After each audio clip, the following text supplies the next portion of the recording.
오늘 또 이렇게 귀한 예배당에 오신 여러분을 주님의 이름으로 또 환영하고 축복합니다. 예수님께서는 언제나 믿음을 높이 강조하셨습니다. 내 믿음대로 되라. 내 믿음대로 될지어다. 이적을 행하시면서 항상 그 전제 조건은 믿음이었습니다. 내 믿음의 그릇대로 되리라. 내 믿음이 크도다. 이게 보통 큰 게 아닙니다. 메가톤급 믿음. 이렇게 믿음을 높이 칭찬하셨습니다. 반면에 제자들이 풍랑을 만나서 두려워 떨고 있을 때 적게 믿는 자여 어찌하여 이렇게 의심하느냐. 풍랑이 좀 있다고 해서 사느니 죽느니 바들바들 떨면서 우리가 이제 다 죽게 되었습니다. 낙심할 때 예수님은 적게 믿는 자여 어찌하여 믿음이 없느냐. 믿음을 책망하십니다. 오늘 본문에는 더욱 특별한 의미의 믿음을 주님께서 말씀하십니다. 오늘 본문에 보면 저들의 믿음을 보시고, 한 사람의 믿음이 아니라 여러 사람의 믿음을 보시고, 지금까지는 늘 한 사람의 믿음을 보시고 또 어떤 여인의 믿음을 보시고, 오늘 본문에서는 저들의 믿음을 보시고. 종교개혁자들이 강조한 것이 무엇입니까? 오직 믿음으로, 오직 은혜로, 우리가 오직 믿음으로 구원받는다.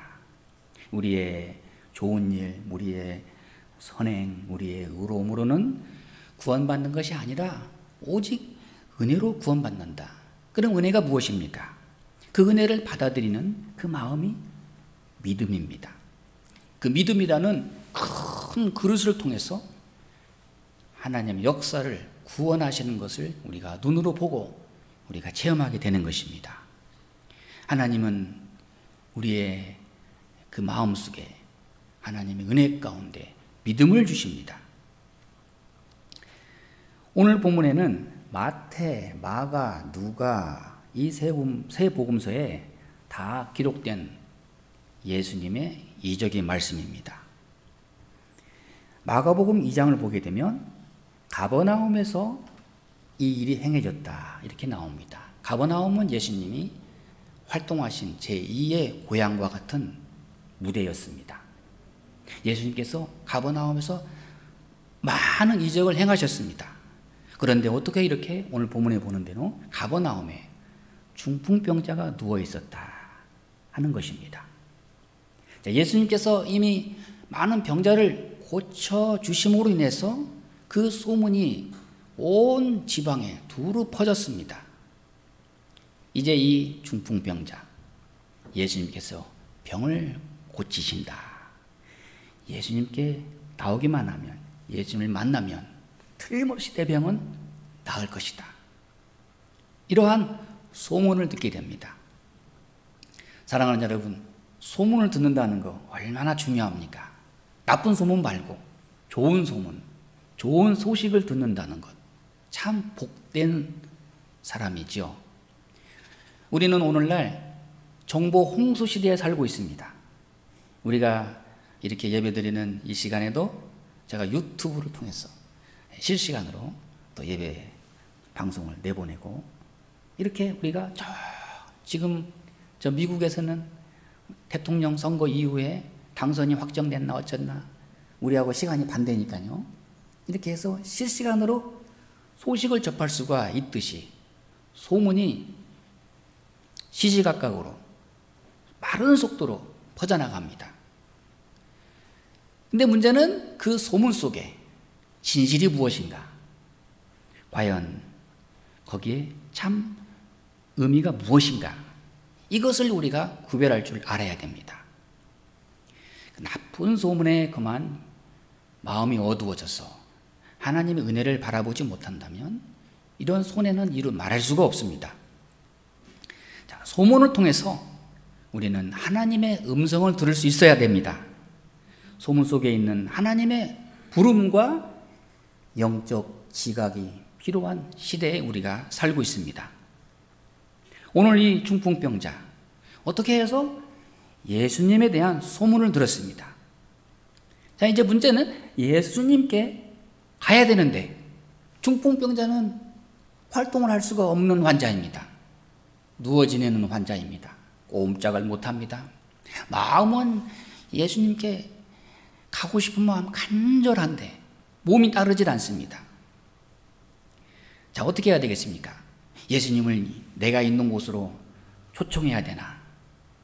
아니면 내가 가야 되나? 여기에 이 사람의 믿음이 있는 것입니다.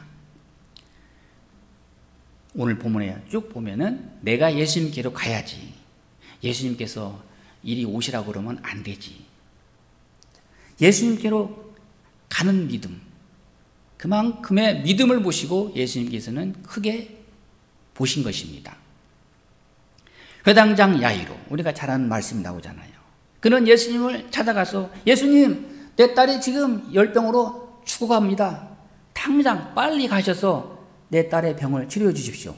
예수님을 자기 집으로 초청합니다. 또 성경을 보면은 백부장 같은 사람도 예수님 앞에 나와서 내 충실한 신하가 지금 죽어갑니다. 그 다음 말은 이런 말이에요. 빨리 갑시다. 그런데 그 다음에는 갈 것 없습니다. 여기서 말씀하시면 내 신하의 병이 나올 수 있습니다. 자, 어쨌든 이렇게 예수님을 초청하는 사람들이 있습니다. 그런데 오늘 본문에는 이 사람은 예수님을 찾아갔습니다. 오늘 이 중풍병자, 가만히 보면 꽤나 부자인 것 같습니다. 그러면서 자기에게 가까이 있는 사람들을 예수님께 보냅니다. 예수님을 만나야 되겠다. 예수님과 함께 해야 되겠다. 그 자기에게 함께한 사람들과 함께 예수님께 나아갑니다. 이렇게 비록 움직일 수 없지만, 거동할 수 없지만 함께하는 사람들과 더불어서 예수님께 가까이 가는 그 믿음, 이것이 귀한 믿음입니다. 이런 적극적인 자세, 이것이 큰 믿음이라는 것을 우리가 본받아야 될 것입니다. 그런데 오늘날 현대인들은 예수님께 가까이 나아가질 않고 자꾸만 예수님을 불러드리려고 합니다. 그냥 나는 꼼짝도 하지 않고 나는 움직이지 않고, 적극적인 믿음이란 찾아가는 믿음입니다. 예수님이 계신 곳에 내가 함께하는 것입니다. 나의 이 현장, 나의 이 삶의 현실, 또 나의 모든 현실, 시간, 이거를 다 떠나서, 벗어나서 예수님을 만나고자 하는 그 마음, 하나님은 그것을 귀하게 보십니다. 이 중풍병자 비록 꼼짝할 수 없지만 그 좋은 사람들 덕분에 들것에 들려서 예수님께 나아갑니다. 하나님은 이와 같은 적극적인 믿음을 귀하게 보십니다. 시편 73편 28절 말씀에 우리가 잘 아는 말씀입니다. 하나님을 가까이 함이 내게 복이라. 내가 여호와를 나의 피난처로 삼아 주의 모든 행적을 전파하리라. 전도서 5장 1절 말씀에도 가까이 하여 말씀을 듣는 것이 우매자의 제사 드리는 것보다 나으니라. 저희는 악을 행하면서도 깨닫지 못함이라. 하나님은 하나님을 가까이 하는 사람 귀하게 보시고 복을 더하십니다. 믿음이란 하나님께 가까이 가는 것입니다. 이것이 믿음입니다. 오늘 본문에 이 네 사람이 중풍병자 한 사람을 들것에 들어서 예수님을 찾아갑니다. 예수님을 만납니다. 예수님께서는 저들의 믿음을 보시고, 그리고 예수님은 귀하게 여기십니다. 자, 저들의 믿음, 어떤 믿음인가? 첫째는 합력하는 믿음입니다. 혼자만의 믿음이 아니라 더불어서 함께하는 믿음. 이것은 한 마음. 사랑하는 여러분, 우리가 믿음도 나 홀로 쓰면서 간직하려고 그러는 것보다 더불어서 함께하는 믿음이 훨씬 더 능력 있는 믿음입니다. 함께하는 믿음으로 우리가 주님 앞에 나아갈 수 있기를 바랍니다. 둘째는 행동하는 믿음입니다. 이 중풍병자 예수님께 가까이 나올 수 없다고 그냥 멀리서 예수님, 예수님 부르는 게 아니에요. 그냥 우리 집에 빨리 오세요. 그렇게도 아닙니다. 적극적인 믿음, 찾아가는 믿음, 행동하는 믿음. 현대인들은 너무 생각만 많이 해요. 추상적이고 관념적이고 생각적이고 다 소극적인, 거기에 믿음의 발전이 있을 수가 없습니다. 셋째는 그들의 믿음은 장애물을 극복하는 믿음입니다. 어렵게 이 중풍병자를 들것에 메고 왔더니 사람이 너무 많아서 예수님께 가까이 갈 수가 없어요. 마치 삭개오처럼 예수님 보려고 왔는데 사람들이 너무 많아서 가까이 갈 수가 없는 것과 같이, 사람이 많다고 해서 오늘은 안 되겠다, 그냥 돌아가야 되겠다, 다음에 오지 뭐, 이런 게 아니고 장애물을 극복하는 믿음. 그러면서 이 중풍병자를 침상채 지붕을 뜯어서 달아내립니다. 오늘 우리는 하나님 앞에 나아가는데 장애물이 많습니다. 사사로운 곳에 얽매이기 쉽습니다. 사회 문제, 정치 문제, 경제 문제, 문제 아닌 것이 없습니다. 거기다가 자꾸 신경을 쓰고 자꾸 사람들의 눈치를 보고 그러면 우리의 신앙이 자꾸 믿음이 더 낮아집니다. 우리가 하나님 앞에 교회를 가까이 하게 하려고 그럴 때 더 많은 장애물이 우리를 가로막습니다. 그럴수록 장애물을 극복하는 믿음으로 하나님 앞에 나아갈 수 있기를 바랍니다. 히브리서 12장 1절 2절 말씀, 우리에게 구름같이 둘러싼 허다한 증인들이 있으니 모든 무거운 것과 얽매이기 쉬운 자를 벗어버리고 인내로서 우리 앞에 당한 경주를 하며 믿음의 주여 또 온전하게 하시는 이인 예수를 바라보자. 모든 무거운 것과 얽매이기 쉬운 것, 거추장스러운 것, 그 쓸데없는 사사로운 것, 이런 것들에 자꾸만 마음을 빼앗기면 우리의 신앙이 자꾸만 더 약해집니다. 장애물을 극복하는 믿음으로 하나님 앞에 나아갈 수 있기를 바랍니다. 오늘 이 사람들 예수님 앞에 나와서 아주 적극적으로 하나님 앞에 나아갑니다. 우리 예수님은 우리에게 더 심각한 말씀을 하십니다. 문자 그대로 해석하면 이건 아니지만 여기에는 놀라운 결단과 의미가 있습니다. 예수님께서는 말씀하시기를 천국 가는데 장애물이 있거든 거침없이 제거하라, 버려라, 뛰어넘어라. 마가복음 9장 47절 말씀에 이런 말씀이 있습니다. 만일 내 눈이 너를 범죄하거든 떼어버리라. 한 눈으로 하나님의 나라에 들어가는 것이 두 눈을 가지고 지옥에 던져지는 것보다 나으니라. 43절 말씀에도 만일 내 손이 너를 범죄하게 하거든 찍어버리라. 장애인으로 영생에 들어가는 것이 두 손을 가지고 지옥 꺼지지 않는 불 속에 들어가는 것보다 나으니라. 얼마나 심각하고 절대적인 말씀입니까? 하나님의 나라를 가는데, 천국 가는데 양보할 것이 있습니까? 없습니다. 우리가 주님께 가까이 가는데 방해되는 것이 있거든 모두 다 제거하라. 누가복음 14장 26절 말씀에 더 심각한 말씀이 있습니다. 무릇 내게 오는 자가 자기 부모와 처자와 형제와 자매와 더욱이 자기 목숨까지 미워하지 아니하면 등이 내 제자가 되지 못하고, 예수님의 제자가 되겠다고 하면 하나님을 믿고 예수님 앞에 따라가는, 예수님만을 주인으로 모시고자 하는 그 간절한 마음이 있다면 자기 목숨까지도 버리고 예수님을 따라야 한다는 말씀입니다. 사랑하는 여러분, 우리 주님께 나아가는데 장애물이 있거든 과감하게 다 뛰어넘을 수 있기를 바랍니다. 넷째로, 이 사람들의 믿음은 어떤 믿음인가? 손해를 감수하는 믿음입니다. 이 사람들은 중풍병자를 예수님 앞에 내보이기 위해서 남의 집의 지붕을 뚫었습니다. 그럼 시간이 지나면 남의 집 지붕이니까 다시 원 상태로 복구해야 하잖아요. 자, 어쨌든 일단 예수님을 만나고 보자.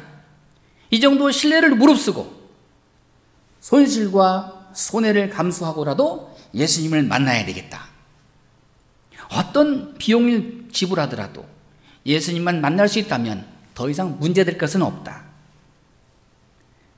사랑하는 여러분, 손실과 손해를 두려워합니까?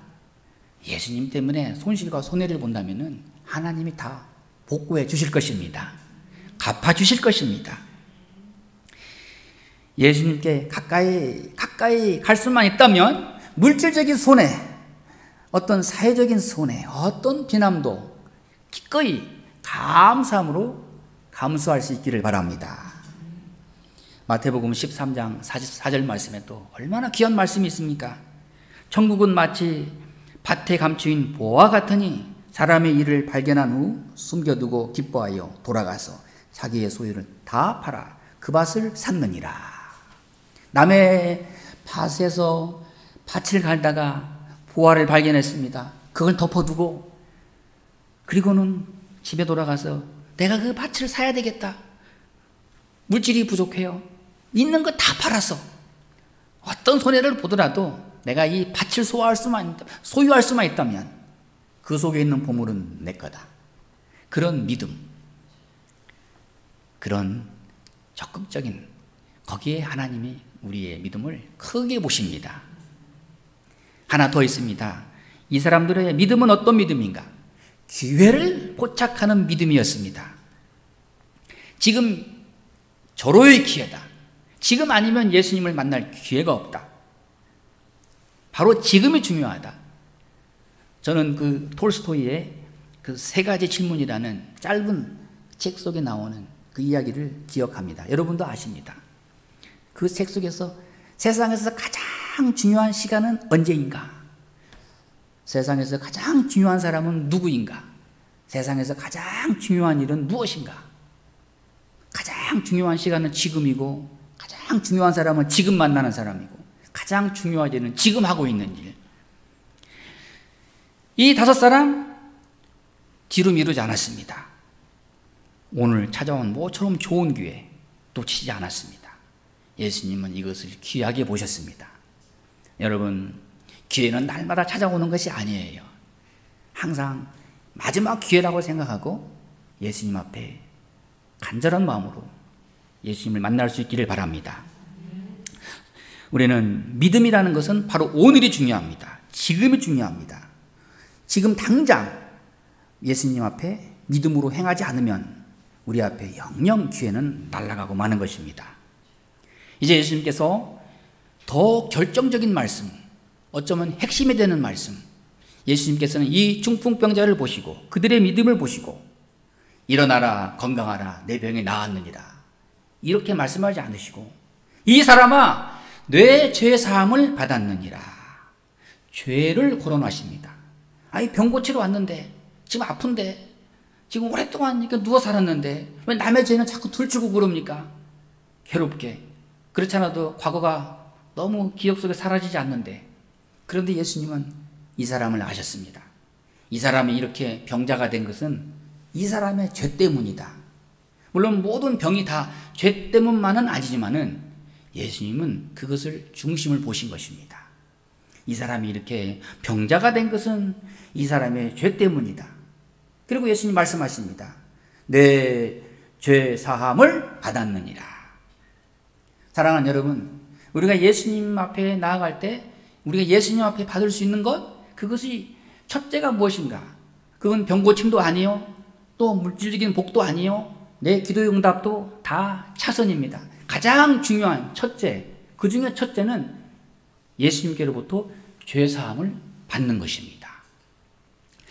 그리고 난 다음에는 그 모든 것이 다 하나님 은혜 가운데 우리에게 주어지게 돼 있습니다.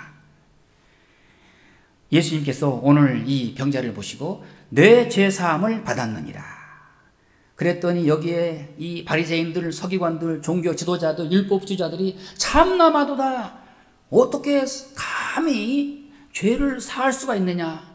그들은 생각할 수 있는 것이 그 수준이 어디까지냐면 서로 화해하고 서로 용서하고 서로 평등하고 거기까지는 좋아요. 그건 인간적인 일입니다. 그런데 죄를 사하는 것만큼은 그건 하나님이 하시는 일이다. 하나님만이 하시는 일이다. 예수님께서 내 죄사함을 받았느니라. 하나님이 하시는 일을 어떻게 사람이 하느냐? 참나마도다. 그러면서 오늘 성경에 뒤로 가면 어떻게 하면 예수님을 이제 십자가에 못 박을까? 이런 모함하는 자들로 갈수록 심각하게 변해가는 것을 볼 수 있습니다. 문제는 예수님은 어떤 분이신가? 우리의 죄를 사하시는 분입니다. 우리의 모든 죄를 다시는 기억지 않으시고 우리를 깨끗이 용서하시는 분이십니다. 예수님 앞에 나오기만 하면 우리의 주홍 같은 붉은 죄가 흰 눈보다 더 희어지는 놀라운 은혜를 우리가 체험할 수 있는 것입니다. 오늘 이 중풍병자 어려운 거리를 사람들에 의해서 도움을 받고 여기까지 왔습니다. 오는 동안에도 그는 말이 없습니다. 그리고 남의 지붕을 뜯어서 예수님 앞에 내려놓을 때 그때도 아무 말이 없습니다. 그리고 예수님 말씀하십니다. 이 사람아 내 죄사함을 받았느니라. 그 순간까지도 이 사람은 침묵합니다.